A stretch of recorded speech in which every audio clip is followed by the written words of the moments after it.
오늘 아침을 여는 말씀은 느헤미야 4장 3절로 6절의 말씀입니다. 암몬 사람 도비아는 곁에 있다가 이르되 그들이 건축하는 돌 성벽은 여호가 올라가도 곧 무너지리라 하더라. 우리 하나님이여 들으시옵소서. 우리가 업신여김을 당하나이다. 원하건대 그들이 욕하는 것을 자기들의 머리에 돌리사 노략거리가 되어 이방에 사로잡히게 하시고 주 앞에서 그들의 악을 덮어두지 마시며 그들의 죄를 도말하지 마옵소서. 그들이 건축하는 자 앞에서 주를 노하시게 하였음이니이다 하고 이에 우리가 성을 건축하여 전부가 연결되고 높이가 절반에 이르렀으니 이는 백성이 마음들여 일을 하였음이니라. 느헤미야가 유대 총독으로 부임하였을 때 유대 나라는 패전국이었습니다. 모든 것이 폐허가 된 상태였습니다. 그래서 느헤미야는 예루살렘 성을 재건하기로 합니다. 그래야 도시가 살고 백성이 살 수 있기 때문입니다.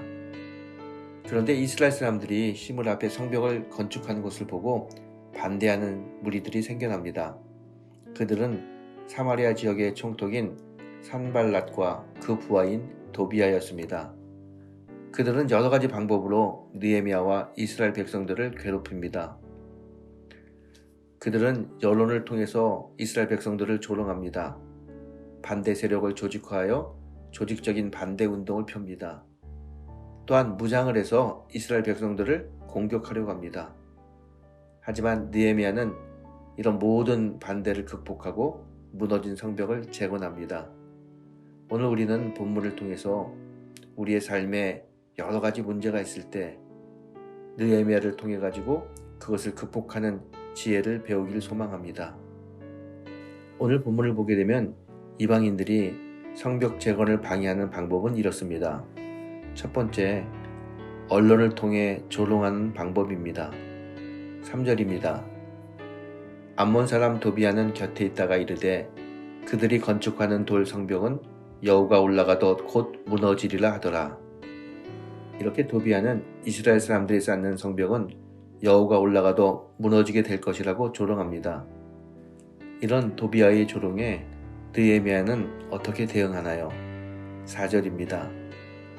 우리 하나님이여 들으시옵소서. 우리가 업신여김을 당하나이다. 원하건대 그들이 욕하는 것을 자기들의 머리에 돌리사 노략거리가 되어 이방에 사로잡히게 하시고 라고 기도합니다. 느헤미야는 조롱하고 업신여기는 이방인들에 대해서 그들의 복수나 처벌은 하나님 손에 맡기고 기도하며 공사를 강행합니다.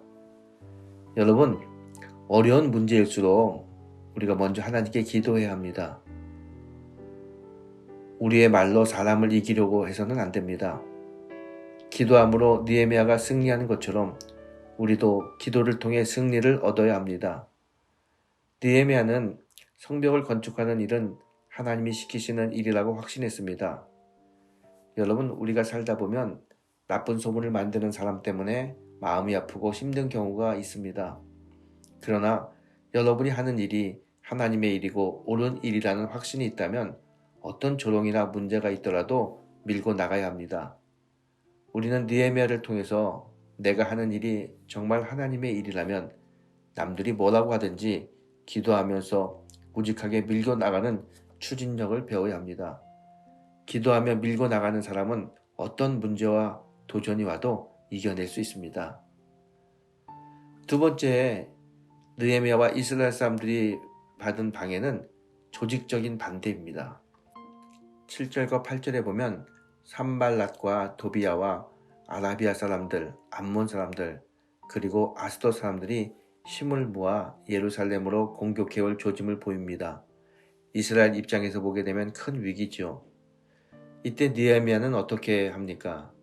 9절을 보게 되면 이렇게 말씀합니다. 우리가 우리 하나님께 기도하며 그들로 말미암아 파수꾼을 두어 주야로 방비하는데 느헤미야의 대응은 또다시 기도였습니다.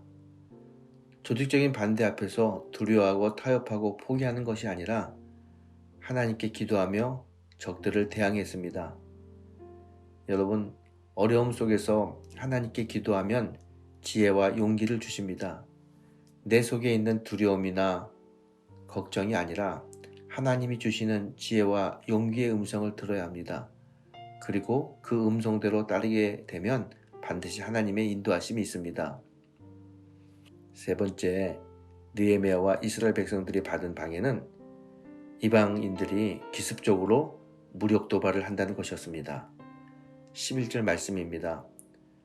우리의 원수들은 이르기를 그들이 알지 못하고 보지 못하는 사이에 우리가 그들 가운데 달려 들어가서 살육하여 역사를 그치게 하리라 하고, 본문을 보게 되면 이방 원수들은 성벽을 쌓는 유대인들을 죽이겠다고 이야기합니다.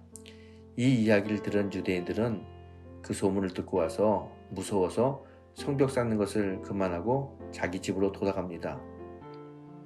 이때 13절을 보게 되면 느헤미야가 이스라엘 백성들을 향하여 강하게 선포합니다. 내가 성벽 뒤에 낮고 넓은 곳에 백성이 그들의 종족을 따라 칼과 창과 활을 가지고 서 있게 하고, 느헤미야는 전시 체제를 선포하고 사람들을 둘로 나눕니다. 절반은 일을 하게 하고 절반은 경비를 서게 합니다. 일하는 사람들도 한 손에는 무기를 들었고 한 손에는 호미를 들었습니다.